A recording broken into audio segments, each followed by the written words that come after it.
சோலைமலையை நோக்கி நடக்க ஆரம்பிச்ச குமாரலிங்கம் சோலைமலையை அடைஞ்சானா இல்ல வழியிலேயே போலீஸ்காரர்களால ஏதோ ஆபத்து வந்துச்சா? இனி குமாரலிங்கத்துக்கு என்ன நடக்க போகுதுன்னு பார்க்கலாம். Welcome to Tamil story garden. அத்தியாயம் 3, சேவல் கூவிற்று.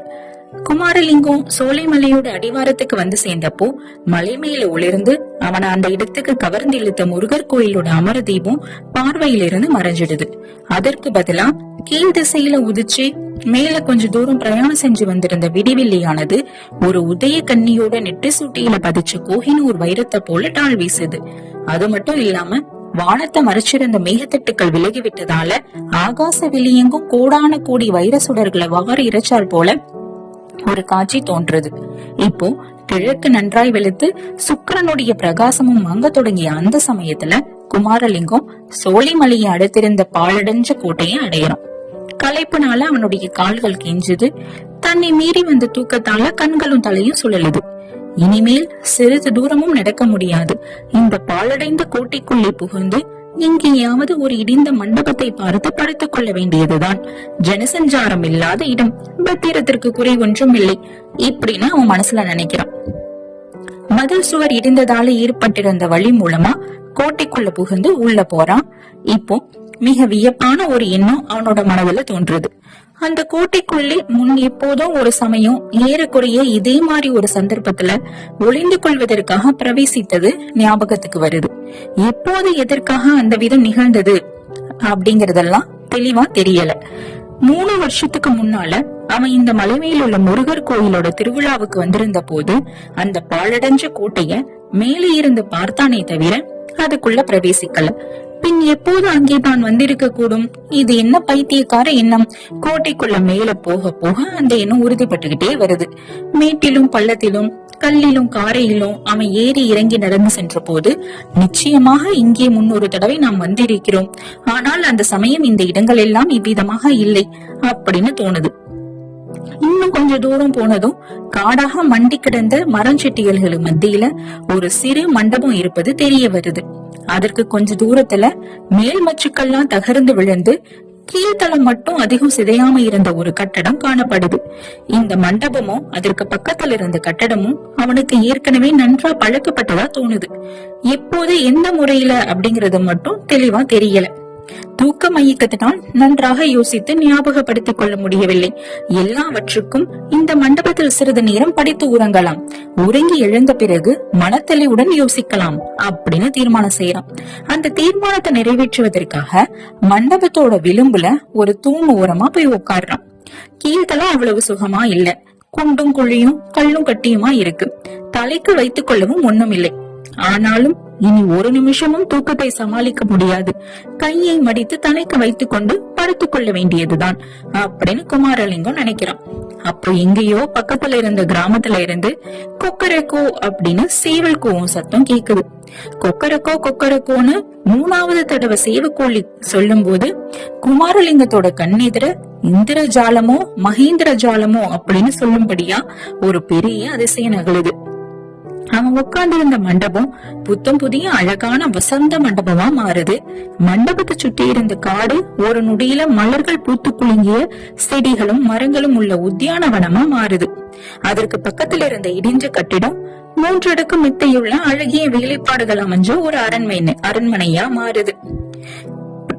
அந்த கோட்டை சுவர்கள் சிறிதும் சேதம் இல்லாம முழு வடிவத்தோட காணப்படுது. இது எல்லாம் மாயாஜால மாறுதல் சில வினாடிகள்லயே நடக்குது. ஒன்றின் பின் ஒன்றா இது நடந்து குமாரலிங்கத்தை திக்குமூக்காட செய்யுது. அதே சமயத்துல அரண்மனை ஆசார வாசல்ல நாதஸ்வரம் வாசிக்கும் இனிய ஓசையும் கோட்டை வாசல்ல நகரா முழங்கோ சத்தமும் அவனுக்கு கேக்குது. இப்போ அந்த பழைய கோட்டையோட அதிசயமான வரலாறு முழுவதும் குமாரலிங்கத்துக்கு ஞாபகம் வந்துடுச்சு.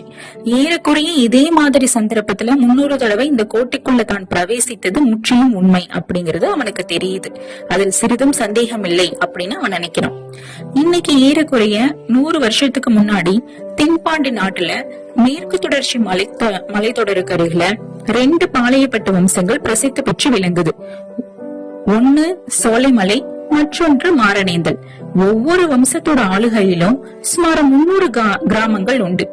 மறவர் வகுப்பை சேர்ந்தவர்களாகிய பழந்தமிழ் குடிகளாகிய இந்த 2 பாளையக்காரர்களும் பூரண சுதந்திரத்தோட சிற்றரசர்களாக ஆட்சி செலுத்தி வராங்க. அவங்களுக்கு கீழே குடிப்படைகள் அடங்கி கப்பம் செலுத்தி வராங்க.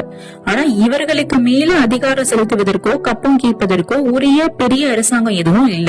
அப்படி யாராவது கப்பம் கேட்க வந்தா அவர்களை எதிர்த்து போராடும் வீரமும் போர் வீரர்களும் இவர்களிடம் இருக்காங்க. சோலைமலையிலும் மாரநீந்தலிலும் நீடித்த முற்றுகையை சமாளிக்கக்கூடிய பெரிய கோட்டை கொத்தளங்கள் இருக்கு. இந்த காலத்துலதான் கம்பெனியாரோட ஆட்சி பாரத நாடெங்கும் பரவிக்கிட்டே வருது. பண்டம் விற்கவும் பண்டம் வாங்கவும் அந்த வெள்ளைக்கார வியாபாரிகள் முதல்ல தங்களோட சொத்துக்களை பாதுகாத்துக் கொள்வதற்காக வீரர்களை சேர்த்து படை திரட்டுறாங்க. பிறகு அந்த படைகளை கொண்டே நாடு விடுத்து அரசால தொடங்குறாங்க. அரசாட்சி எல்லாம் ஈஸ்ட் இந்தியா கம்பெனியோட பெயர்லயே நடக்குது. வியாபாரத்துக்காக வந்தவங்க அரசாங்கம் நடத்த தொடங்கினா அது லட்சணம் எப்படி இருக்கும் அப்படின்னு நான் சொல்ல வேண்டியதில்ல. எந்தெந்த முறையில பொருள் திரட்டலாமோ எவ்வளவு சீக்கிரத்துல பொருள் திரட்டலாமோ அதுதான் கம்பெனி அரசாங்கத்தோட முக்கிய நோக்கமா இருந்துச்சு. நாட்டோட அரசாட்சி கையில இருந்தா வியாபாரம் நல்லா நடக்குது, லாபம் 1க்கு 4 மடங்கா கிடைக்குது அப்படின்னு தெரிஞ்சுக்கிட்ட கம்பெனிக்காரங்க ராஜ்யத்தை மேலும் விஸ்தரிக்க தொடங்குறாங்க. சண்டையும் உயிர் சேதமும் இல்லாம சமாதான உபாயங்களாலேயே சில பிரதேசங்களை தங்களோட ஆட்சியின் கீழே கொண்டு வராங்க. உடுத்திக்கொள்ள ஷூட்டும் பூட்ஸும் வேட்டையாட துப்பாக்கியும் அழகு பார்க்க நிலை கண்ணாடியும் சவரக்கத்தையுமே கொடுத்து சில மகாராஜாக்களை தங்களோட வசத்துல கொண்டு வராங்க. அந்தந்த பாளையக்காரர்களுக்கு விரோதி யாரு அப்படின்னு தெரிஞ்சுக்கிட்டு விரோதிகளை பூண்டோடு அழிச்சு விடுவதா வாக்குறுதி கொடுத்து சிலரை தங்களோட மேலதிகாரத்தை ஒப்புக்கொள்ள செய்யறாங்க. இந்தியர்களோட பரம்பரை குலதர்மமான விருந்தோம்பல் குணத்தை உபயோகப்படுத்திக்கிட்டு சில சற்றரசர்களையும் ஜமீன்தார்களையும் பிரிட்டிஷ் கம்பெனி ஆட்சியின் சிநேகிதர்களா மாத்திக்கிறாங்க. இந்த வருஷம் சிநேகிதர்களா இருந்தவர்களை அடுத்த வருஷம் அடிமையாக்க மாத்திடுறாங்க. இப்படி எல்லாம் நடந்து கொண்டிருந்த அந்த காலத்துலதான் சோலைமலை கோட்டைய அந்த புராதன சிங்காதனத்துல வீற்றிருந்து ஆட்சி செய்தவர் மகாராஜாதிராஜ வீரராமலிங்க குலோத்துங்க ருத்ரதேவர். இவரு பிரிட்டிஷ் கம்பெனியாரோட சிநேகிதரா இருக்காரு. கப்பல் ஏறி கடல் கடந்து வியாபாரம் செய்ய வந்த வெள்ளைக்காரரோட அதி அற்புத சாமர்த்தியங்களை பத்தி ஏற்கனவே சோலைமலை மகாராஜா ரொம்பவும் கேள்வி பெற்றிருக்காரு.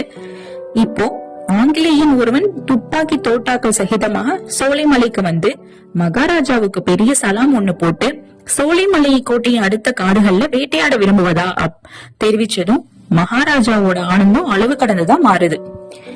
அந்த ஆங்கிலேயனோட வேட்டைக்கு கிளம்பி போறாரு. ஆங்கிலேயன் அவருக்கு துப்பாக்கியை உபயோகிக்க கற்றுக் கொடுக்கிறான். இந்த மாதிரி ஆரம்பமான சிநேகிதம் சீக்கிரத்துல நெருங்கிய அத்தியந்த நட்பா முதிருது. சீமையில் இருந்து ஆங்கிலேயன் கொண்டு வந்திருந்த இனிப்பும் போதையும் கொண்ட சாராய வகைகள் அவர்களுடைய நட்பு முதிர்வதற்கு ரொம்பவும் துணை செய்யுது. சில நாளைக்குள்ளேயே அந்த ஆங்கிலேயனுடைய சிநேகிதர்கள் சிலரும் சோலைமலை காடுகள்ல வேட்டையாடுவதற்கு வந்து சேர்றாங்க.